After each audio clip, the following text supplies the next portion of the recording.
অন্যকে কাঁদালে নিজেকেও কাঁদতে হবে। এই কথাটি কোনো ভয় দেখানোর গল্প নয়, কোনো প্রবাদও নয়, এটি জীবনের এক নির্মম কিন্তু অমোঘ সত্য। বন্ধুরা, কখনো কি গভীর রাতে নিজের অজান্তেই চোখ ভিজে গেছে? কখনো কি মনে হয়েছে সব ঠিক আছে, তবুও মনটা কেন এত ভারী? শ্রীমৎ ভাগবত গীতা বলে এই ভার হঠাৎ আসে না, এটি জমে ওঠে কারো চোখের জলে, কারো ভাঙা বিশ্বাসে, কারো নীরব কষ্টে। স্বাগত বন্ধুরা জয় শ্রী মহাকাল চ্যানেলে, যেখানে আমরা ধর্মের কথা বলি না, আমরা জীবনের সত্যের মুখোমুখি হই। অধ্যায় 1, মানুষ কেন অন্যকে কাঁদায়। মানুষ জন্মগতভাবে নিষ্ঠুর নয়, কিন্তু মানুষ ধীরে ধীরে নিষ্ঠুর হয়ে ওঠে। কিভাবে? নিজের কষ্টকে বড় মনে করতে করতে, অন্যের কষ্টকে তুচ্ছ করতে করতে, আমি ঠিক, এই অহংকারে অন্ধ হয়ে মানুষ ভাবে আমার কষ্টটাই আসল, আমার চোখের জলটাই মূল্যবান, অন্যের চোখের জল ও তো শক্ত হতে পারত। এই ভাবনাই মানুষের জীবনের সবচেয়ে বড় পতনের শুরু। গীতা বলে, যে মানুষ অন্যের কষ্ট বুঝতে শেখে না, সে একদিন নিজের কষ্ট বহন করতে পারে না। অধ্যায় 2, হাসতে হাসতেই মানুষ কাঁদায়। সব কান্না গালাগাল থেকে আসে না, সব কান্না চিৎকারে জন্মায় না।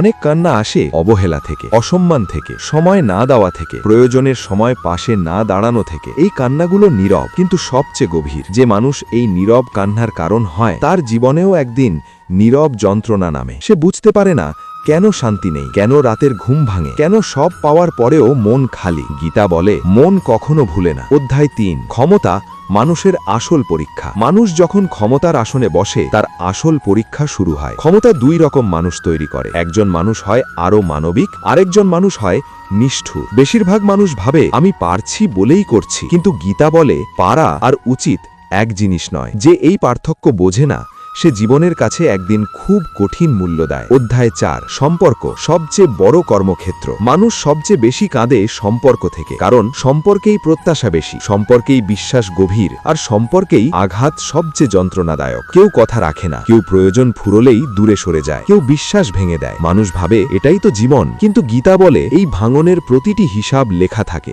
অন্যকে কাঁদানো মানে শুধু চোখে জল আনা নয়, এটি আত্মবিশ্বাস ভাঙা, স্বপ্ন ছোট করা, অস্তিত্বকে প্রশ্নবিদ্ধ করা। অধ্যায় 5, কর্মফল তাৎক্ষণিক নয় কিন্তু নিশ্চিত। অনেকেই বলে আমি তো এখন ভালোই আছি। হ্যাঁ, কর্মফল সব সময় সাথে সাথে আসে না। এটি আসে অনুভূতির রূপে, অশান্তির রূপে, একাকিত্বের রূপে, বিশ্বাসহীনতার রূপে। জীবনের নিয়ম অদ্ভুত। যে অষ্ট তুমি কাউকে দাও, জীবন ঠিক সেই ভাষাতেই তোমাকে শিক্ষা দেয়। অধ্যায় 6, নীরব নিষ্ঠুরতা সবচেয়ে ভয়ঙ্কর। সব নিষ্ঠুরতা চেঁচিয়ে কথা বলে না, কিছু নিষ্ঠুরতা চুপ থাকে। ফোন না ধরা, সাহায্য না করা, পাশে না দাঁড়ানো, আমার সমস্যা আছে বলে মুখ ফিরিয়ে নেওয়া। এই নীরব আচরণগুলো কাউকে ভিতরে ভিতরে ভেঙে দেয়, আর যে এই ভাঙনের কারণ হয়, তার জীবনেও একদিন এমন নীরব ভাঙন আসে যার কোনো শব্দ নেই, কিন্তু যন্ত্রণা অসীম। অধ্যায় 7, অহংকার সবচেয়ে বড় অন্ধত্ব।